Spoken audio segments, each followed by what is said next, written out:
Hello friends, कैसे हैं आप सभी। आशा करते हैं आप सभी स्वस्थ होंगे और अपने जीवन में आगे बढ़ रहे होंगे। तो मैं आ गई हूँ फिर से आप लोगों के लिए एक नई टॉपिक पे रीडिंग लेकर के, जिसमें मैं ये देखूँगी कि आज तक तो हम आपके पार्टनर की फीलिंग्स को बताते आए हैं, और आज आज मैं ये देखूँगी कि आपकी सास आपके पार्टनर को आपके बारे में क्या बताते रहती है। उनके बीच में आपको लेकर के किस तरह की बातें होते रहती है, तो इसे हम देखने की कोशिश करेंगे। और ये चूँकि जनरल और कलेक्टिव रीडिंग रहेगी, तो हो सकती है कि सबों से रेजोनेट हो और सबों से और कुछ लोगों से रेजोनेट ना भी हो। तो जितना आपसे रेजोनेट हो आप उतना रखिएगा, और जो ना हो तो वो और के लिए रहने दीजिएगा। लेकिन ये एनर्जी जो निकल के आएगी तो ये किसी ना किसी के लिए तो होगी ही। तो आइए हम शुरू करते हैं। जय माँ काली, जय माँ भवानी, जय माँ, जय काली, जय काली। ओह माय गॉड, हमारे बहुत सारे व्यूवर्स लग रहे हैं कि देखने के लिए बहुत ही उतावले हैं। Thank you so much universe, thank you so much. Om नमः शिवाय, ओम नमः शिवाय, ओम नमः शिवाय, ओम नमः शिवाय।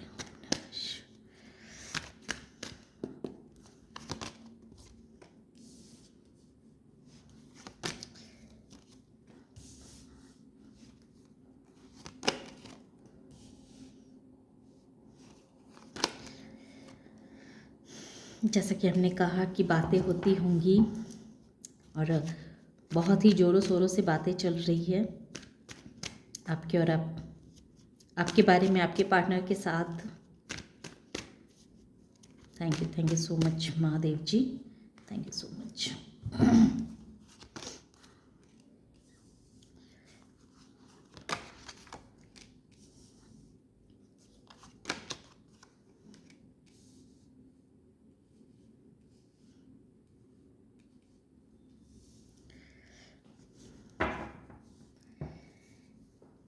ओके,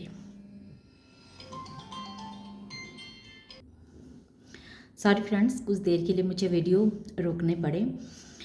तो जैसा कि हमारा ये टॉपिक था कि आपके पार्टनर को आपके बारे में क्या कहा जाता है आपकी मदर इन लॉ की तरफ से। तो आप पार्टनर में जो भी हों, आप अगर हस्बैंड देख रहे हैं तो वाइफ के लिए, और वाइफ देख रही हो तो हस्बैंड के लिए। तो यहाँ जो मुझे एनर्जी फील हुई है, जो एनर्जी निकल के आई है, तो उसमें सबसे पहले मैं आपको नंबर्स बता देती हूँ। इसमें नंबर है 8 number, 10 number, 2 number, 3 number, 13 number, 5 number, 12 number, ये नंबर्स 20 नंबर, ये नंबर्स जो हैं वो 5 नंबर, ये मुझे स्ट्रांगली फील हो रहे हैं। और 14 नंबर, ये नंबर्स हैं जो मुझे यहाँ दिख रहे हैं, और 10 नंबर भी। तो इसमें जो एनर्जी निकल के आई है, तो वाटर साइन की एनर्जी काफ़ी स्ट्रांग निकल के आई है। वाटर साइन कर्क, वृश्चिक और मीन राशि। एयर साइन भी हैं, एयर साइन भी हैं। इसमें अर्थ एलिमेंट के सिर्फ एक ही कार्ड आए हैं।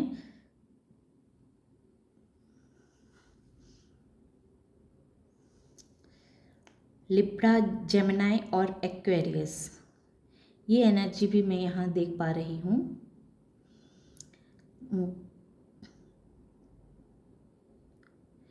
एरिज, लियो, सैजिटेरियस एनर्जी यहाँ है। पेंटिकल्स के भी 2 कार्ड हैं। जेमिनाई की एनर्जी भी मैं यहाँ देख रही हूँ। तो ओवरऑल यहाँ सारे एनर्जी मुझे दिख रहे हैं, पर जो मैं बोलूँगी वो आपसे अगर रेजोनेट हो तो आगे की रीडिंग भी आपसे रेजोनेट होगी।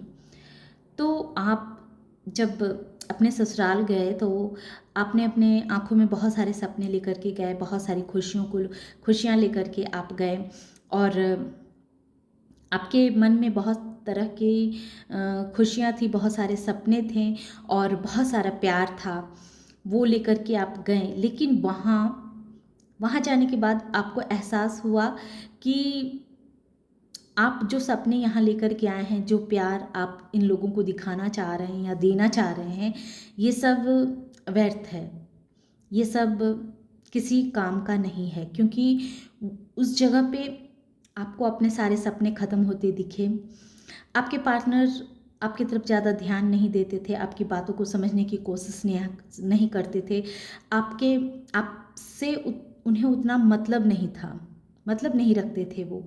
तो एक तरह से कहें कि आपकी सारी सिचुएशनों का जैसे डेथ हो गया, आपके सारे सपनों का जैसे डेथ हो गया। ये 13 नंबर, यस 13 नंबर भी है जो मैंने नहीं कहा, तो ये 13 नंबर भी है जो बहुत ही स्ट्रांगली इस बात को इंडिकेट करता है। और ये एक नेगेटिव कार्ड 5 ऑफ सोर्स और डेथ, ये इस चीज़ को बयां कर रही है कि आपके पार्टनर को आपकी मदर इन लॉ की तरफ से बहुत ही भयानक रूप से आपके खिलाफ उन्हें भड़काया जाता था, उनके कान भरे जाते थे बहुत ही भयानक रूप से। आपके पार्टनर को हर वक्त ये जताया जाता था कि आपके अंदर वो क्वालिटीज़ नहीं हैं जो परिवार को संभाल के रख सके, सहेज के रख सके, सबों के साथ मिल के रह सके। आपके अंदर वो क्वालिटी नहीं है, आप अकेले रहने वाले पर्सन हैं, आपको सिर्फ अकेले रहना अच्छा लगता है, सबों से दूर रहना अच्छा लगता है, आप किसी को अपने साथ लेकर के नहीं चल सकते हैं। ये 2 ऑफ पेंटिकल्स ये कह रहा है कि आप किसी के साथ नहीं रह सकते हैं, आप सबको संभाल के चलना आपके बस की बात नहीं है। और ऐसा भी ये दिख रहा है कि शायद आप एक ऐसे फैमिली से थे जिसका फैमिली बहुत ही रिच था और आप एक अपने से कम दर्जे की फैमिली में आए थे, जहाँ मतलब कमी किसी चीज़ की नहीं थी, लेकिन हाँ थोड़ी वहाँ पैसों की काफ़ी तंगी रहा करती थी, थोड़े पैसों के शॉर्टेजेस रहा करते थे। इस वजह से वो चाहते तो आपकी हर बात को समझते, लेकिन वो जानबूझ के आपको आपके मन मुताबिक कार्य नहीं करने दिया करते थे, आपको हर वक्त जगलिंग के मूड में रखा करते थे, आपको पैसों को लेकर के भी आपको काफ़ी परेशानी हुआ करती थी। और ये ऐसा इस वजह से होता था ताकि आप उस पैसों को लेकर के आप कुछ गलत वर्ड बोलें, कुछ गलत बोलें, जिससे आपकी मदर इन लोग को आपके पार्टनर के खिलाफ भड़काने में उन्हें अच्छा टाइम मिल जाए, अच्छे गॉसिप मिल जाए, वो कुछ कह सकें।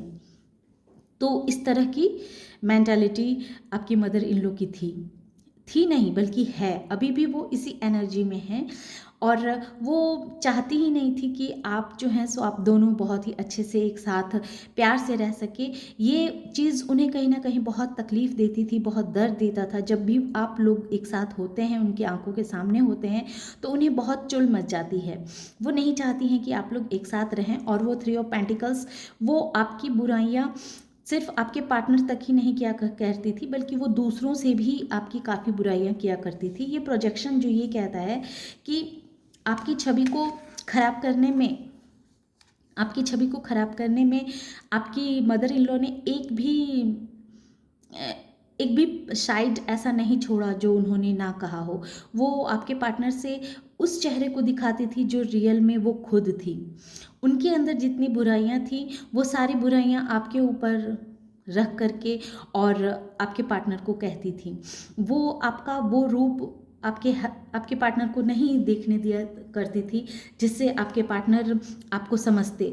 और ये 12th हाउस जो ये क्लियर कह रहा है कि आपके पार्टनर के अंदर भी उतनी समझ नहीं थी, उतना सिचुएशन को भांपना उन्हें नहीं आता था।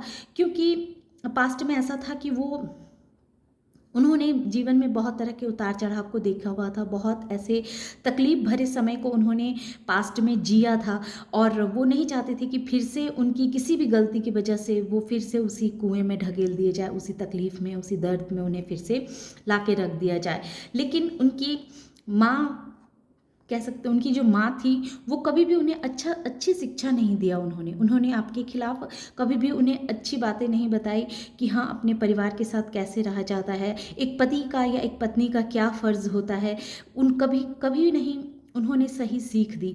और उनके आसपास का भी माहौल ऐसा ही था जहाँ लोग पत्नी की इज्जत नहीं किया करते थे, जहाँ लोग पत्नी को बस एक कहें तो पैर की जूती समझ करके उसे दरकिनार रख दिया जाता था। उससे बस काम करवाओ, और जैसे एक बकरी को एक खुटी में बांध करके रखा जाता है, मन किया तो उसको खाना दे दिया, नहीं मन किया तो नहीं दिया। तो इस तरह की मेंटालिटी वाले आपकी मदर इन लॉ थी, और यही चीज़ वो आपके पार्टनर्स को भी कहा करती थी कि इसके ऊपर दबाव बनाना, इसको अपने कंट्रोल में रखना बहुत ही आवश्यक है। इसे कुछ भी बोलने का अधिकार नहीं है, इसे कुछ भी घर में दखल अंदाजी करने का अधिकार नहीं है। वो जो करेंगी वो इनकी माँ ही करेंगी। आपको किसी भी तरह का बोलने का या कहने का कोई अधिकार नहीं है। पैसों के मामले में भी आपको कुछ भी बोलने की इजाज़त नहीं थी। अगर आप कुछ भी अपने पार्टनर को समझाते थे या कहने की कोशिश करते थे, और तो इससे आपकी मदर इन लॉ बहुत गुस्सा होती थी कि आपके अंदर इतनी हिम्मत कैसे आ गई जो आप इस तरह से किसी को सजेशन दें, आप उनके लड़के को इस तरह की बातें न बताएं, न कहें। और बार बार वो आपको पास्ट पास्ट की बातों को बार बार आपके पार्टनर को दोहराती रहती हैं, बताते रहती हैं, जिससे आपके रिश्ते में खट्टापन जो है वो बरकरार रहे, वो खट्टापन ख़त्म ही ना हो। बार बार आपके बारे में बुराइयां करना, बार बार आपके पार्टनर को आपको नीचा दिखाना, उनके नज़रों में आपको गिराना, जो आप नहीं हैं वो कहना, आपके कैरेक्टर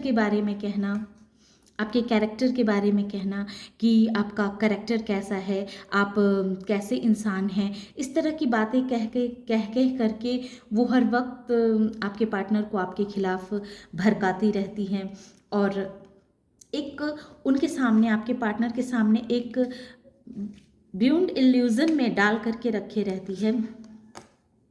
एक भ्रम सा उनके सामने फैला करके रखा हुआ है आपके मदर इन लॉ ने, एक ऐसा भ्रम जिसमें आपके पार्टनर भी बहुत ही अच्छे तरीके से फंसे हुए हैं। आपके पार्टनर के ऊपर भी इस तरह का भ्रम बना हुआ है कि उनकी माँ उन्हें जिस तरह का समझाती है, जैसा कहती है, तो आपके पार्टनर को लगता है कि वही सही है, वही जो कह रही है उनकी माँ आपके लिए वो बिल्कुल सही है। तो इस तरह का इल्यूज़न क्रिएट करके रखा है आपकी मदर इन लॉ ने आपके पार्टनर के लिए।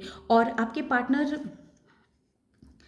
पार्टनर भी ऐसे इंसान हैं जिसके अंदर कॉन्फिडेंस की बहुत कमी है, और ये इंसान भी हमेशा दो तरह के सिचुएशनों में जगलिंग करता रहता है। ये खुद भी कॉन्फिडेंट नहीं हो पाता है कि इसके लिए क्या अच्छा है, क्या सही है, क्या गलत है। इस चीज़ को ये भी समझ नहीं पाता है, और जिस तरह के इसकी माँ इसके सामने भ्रम की जाल फैला के रखी हुई रहती है, वो उसी जाल में अपने आप को रखता है, और इसे भी यही लगता है कि जो वो कह रही हैं वही सही है। और ये थर्ड हाउस भी यही इसी बात को इंडिकेट करता है कि उनके आसपास का माहौल भी ऐसा ही है जो सही नहीं है, और ना ही इनकी माँ ने, कहते हैं ना कि बच्चे का पहला गुरु कौन होता है, उसकी माँ होती है। और अगर माँ ने अच्छे संस्कार ना दिए हों, अपने बच्चे को अच्छी बातें ना बताई हों, तो उसका इफ़ेक्ट तो परिवार के हर लोगों पे पड़ता ही है। तो यही हुआ, इनकी माँ ने सिर्फ इन्हें ये सिखलाया कि सिर्फ माँ की कदर करनी चाहिए, माँ की ही मदद करनी चाहिए। जीवन में जो होते हैं सो माँ ही होते हैं, माँ की बहुत इम्पॉर्टेंस होती है, माँ नहीं है तो कुछ नहीं है। सही है, माँ की इम्पॉर्टेंस होती है, लेकिन इनको ये समझाया ही नहीं गया कि हर इंसान का जो होता है एक दो लाइफ होता है, एक माँ का लाइफ अलग है, एक पत्नी का लाइफ अलग है। तो एक बच्चे का माँ के प्रति जो फ़र्ज होता है, तो एक पत्नी के प्रति भी उतना ही फ़र्ज होता है। लेकिन पत्नी के प्रति के फ़र्ज़ को इन्हें इनकी माँ ने कभी सिखाया ही नहीं, बताया ही नहीं। सिर्फ माँ के फ़र्ज़ के बारे में बताया कि एक बच्चे का माँ के लिए क्या फ़र्ज़ होता है, बस एक ही तरह के लेसन्स को इन्हें सिखाया गया, दिखाया गया, और वही समझाया गया कि बस तुम्हारा फ़र्ज़ तुम्हारी माँ को लेकर के है, तुम्हारी पत्नी को लेकर के नहीं है। पत्नी को लाओ और बस छोड़ दो, उसके भाग्य पर छोड़ दो, उसे मैं संभाल लूँगी, मेरा जैसा मन करेगा उसके साथ मैं व्यवहार करूँगी, तुम कुछ भी मत कहना। और ये 12th हाउस भी यही कह रहा है कि चूंकि इन्होंने बहुत जीवन में, आपके पार्टनर ने बहुत जीवन में उतार चढ़ाव को झेला था, बहुत ही कठिनाइयों का सामना करके वो इस परिस्थिति पे पहुंचे हुए थे कि अब उनकी गाड़ी जो थी जो वो उनके हिसाब से पटरी पर आ रही थी, और वो नहीं चाहते थे कि वो किसी भी तरह के अपनी माँ के बातों को काट के या अपने हिसाब से चल के वो फिर से किसी परेशानी में फंसे, क्योंकि उन्होंने बहुत तकलीफ़ों को देखा हुआ था। तो इस वजह से वो हर वक्त अपनी माँ के हाँ में हाँ मिलाना, और माँ जिस तरह से उन्हें समझाती थी, जिस तरह से उन्हें बताती थी आपके बारे में हर वक्त उनकी माँ उन्हें गलत बातें ही बताया करती थी। आपके कैरेक्टर के बारे में भी उन्हें गलत ही बताया जाता था। आपके बारे में वो कहती हैं कि आप एक ऐसे पर्सन हैं जो, देखिए, नथिंगनेस आया है। नथिंगनेस ये बहुत ही कल्पना से परे है कि उनकी माँ इनको क्या नहीं कहती है। ये नथिंगनेस का आना ये साफ दिखाता है कि उनकी माँ अपने तरफ से हर वो बात कहती थी जो एक कहते हैं ना कि एक गलत माँ को अपने गलत बच्चे के लिए, गलत बच्चे को राह पे लाने के लिए वो सारी बातें कहना जिससे बच्चा पथभ्रमित हो जाए, अपने मार्ग को छोड़ दे। तो इस तरह की मेंटालिटी थी, ताकि उनका ध्यान आपकी तरफ ना हो करके अपने माँ की तरफ ही ध्यान रहे, क्योंकि उनकी माँ ने हमेशा उन्हें ये शिक्षा दी है कि तुम्हारा फ़र्ज़ सिर्फ मेरे लिए है, तुम्हारी पत्नी के लिए तुम्हारा कोई कर्तव्य नहीं बनता है, कोई फ़र्ज़ नहीं बनता है।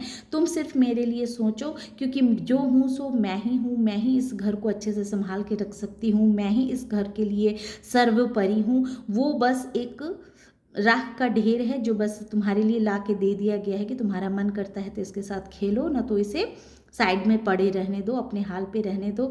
जिसको हमें मन करेगा तो हम इसे खाना देंगे, नहीं मन करेगा तो इसे नहीं देंगे, और चुपचाप ये अपने मुंह में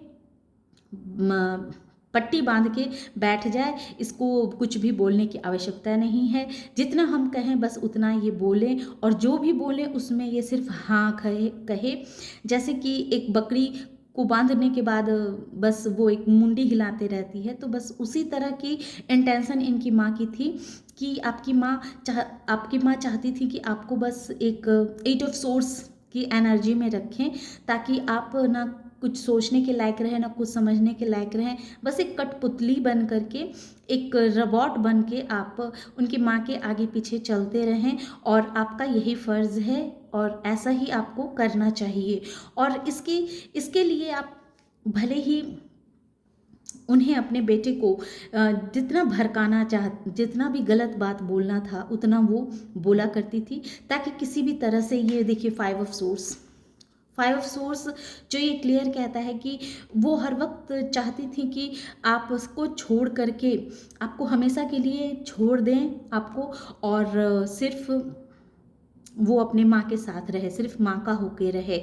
आप हर हमेशा एक ऐसे जगह पे चले जाएं, एक ऐसे जगह पे रहें जिससे बस जब मन करेगा उनके बेटे को तो अपना मन बहलाएं, बस उसके बाद फिर आपसे कोई मतलब ना रखें, फिर आप एक निर्जीव पदार्थ की तरह उस घर में पड़े रहें।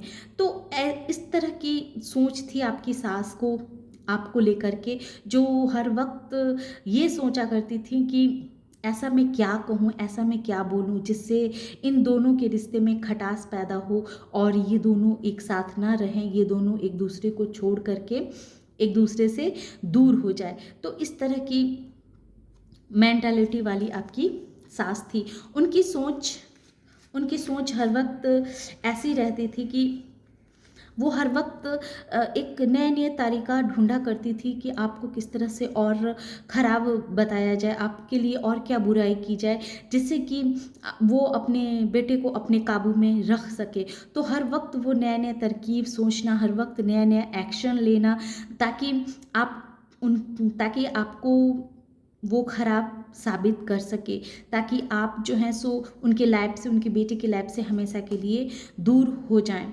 और आप आपके उनके बेटे के सोच से आप बिल्कुल भी हमेशा के लिए ख़त्म हो जाएं, हट जाएं, चली जाएं। तो इस तरह की मेंटालिटी आपकी सास की आपको लेकर के है, जो नहीं चाहती हैं कि आप दोनों एक साथ रहें। और ये 11 नंबर का कार्ड जो ये क्लियर कहता है कि उनकी सोच अभी भी ऐसी ही है। वो अभी भी चाहती हैं कि उम, जो आपके आपका पार्टनर आपके हिसाब से ना चले बल्कि उनके हिसाब से चले। वो जैसा कहती हैं उस हिसाब से वो करें, क्योंकि वो बार बार बार बार आपके बारे में ऐसी गॉसिपें क्या करती हैं, इस तरह के चेहरे उनको दिखाया करती है जो रियल में आप हैं नहीं। और पास्ट की बातों को बार बार उनको याद दिलाती रहती हैं। पास्ट में आप लोगों के साथ क्या हुआ था, इस बातों को बार बार कह करके और ये दिमाग में याद दिलाते रहती हैं, ताकि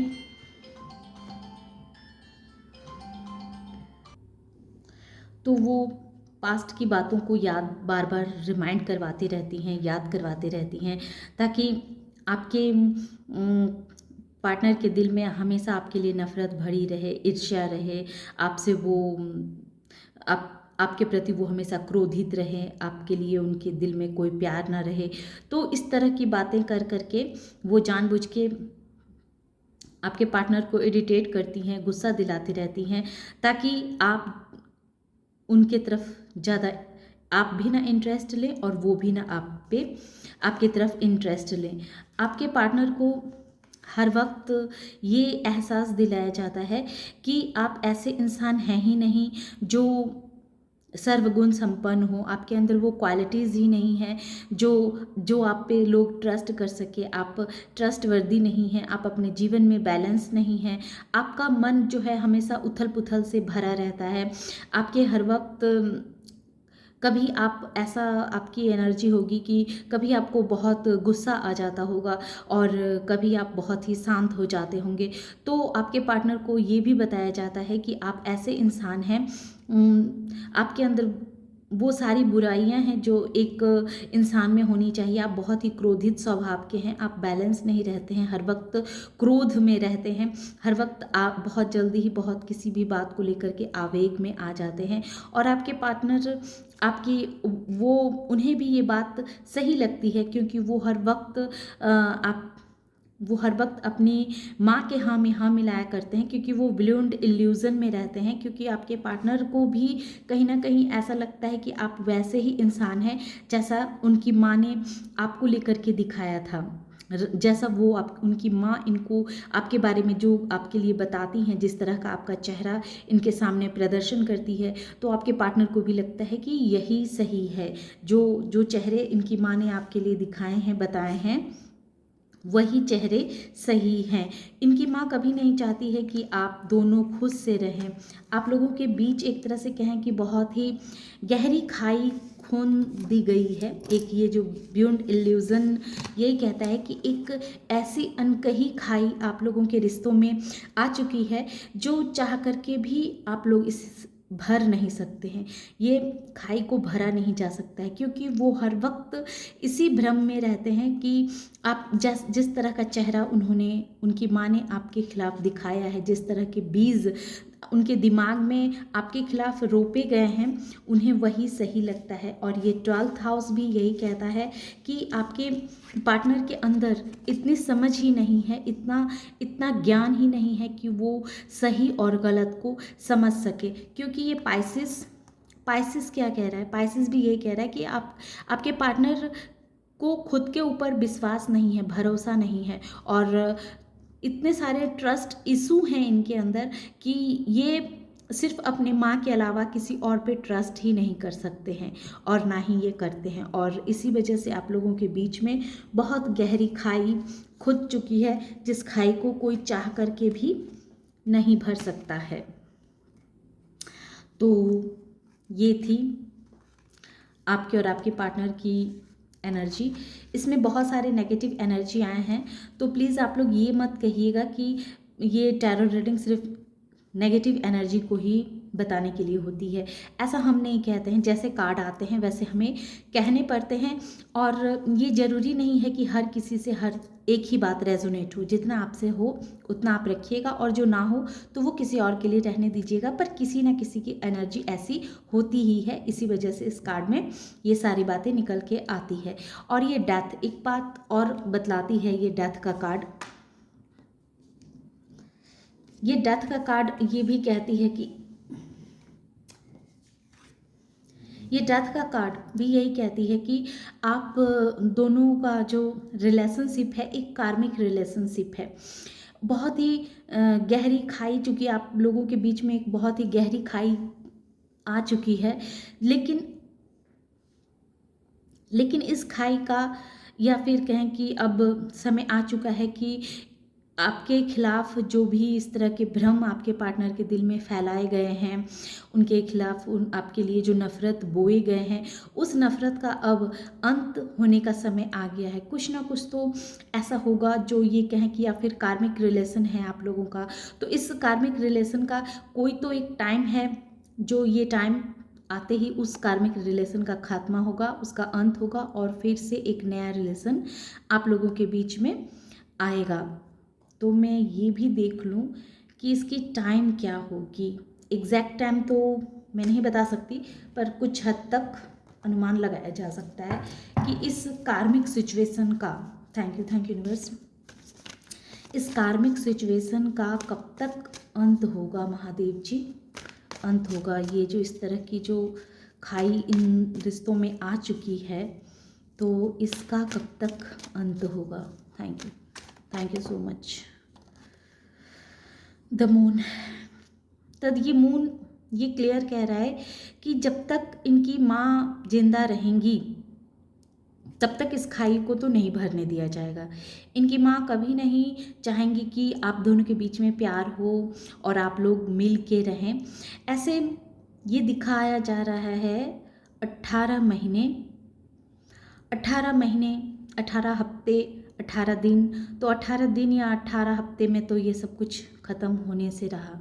मुझे तो लग रहा है कि 18 साल भी हो सकते हैं, क्योंकि ये मेजर अरकाना कार्ड है। यानी कि जब तक इनकी माता जिंदा रहेंगी तब तक इस कार्मिक सिचुएशन का समापन होना कठिन है, क्योंकि इनकी माँ कभी नहीं आप लोगों को एक होने देंगी, कभी नहीं इस रिश्ते में वो मिठास आ पाएगी, क्योंकि ये कार्मिक रिलेशनशिप है। ओके, अब मैं ये देखती हूँ कि आपके लिए गाइडेंस क्या है गीता ऑरिकल डेक से। वेलफेयर वर्क, तो आपके लिए ये गाइडेंस आया है कि इस धरती पे हर इंसान को उसके कर्मों की सज़ा मिलती है। जो जैसा कर्म करता है उसको वैसा कर्म करना पड़ता है। आपको जब अब इन लोगों की रियलिटी पता चल चुकी है, इन लोगों की जब सच्चाई आपको पता चल ही चुकी है, तो ऐसा नहीं है कि आपको इन लोगों से अपना रिश्ता ख़त्म करके और सिर्फ अपने जीवन को भक्ति भाव में डुबो देना है, ऐसा भी नहीं करना है। आपको सारे भौतिक कर्तव्य निर्वाह करने हैं। जो कर्म आपके लिए करने आवश्यक हैं वो सब कर्म करते हुए अपने जीवन में आगे बढ़ना है। यूनिवर्स के ऊपर सब कुछ सरेंडर कर देना है। जब सही समय आएगा तो आपको न्याय आपके साथ की जाएगी। तो वेलफेयर वर्क यही कहता है, यूनिवर्स आपको यही संदेश दे रही है कि आप अपना निस्वार्थ भाव होकर के अपने सारे कर्तव्यों का निर्वाह कीजिए जो आपके लिए परम आवश्यक है। और ये सच्चाई जान के ऐसा नहीं कि आपको इन सारे कर्तव्यों से विमुख हो जाना है और सिर्फ प्रभु में लीन हो जाना है कि हाँ अब तो मेरे कोई भी रिश्ते मेरे अपने नहीं हैं, तो जो है सो मेरे प्रभु हैं।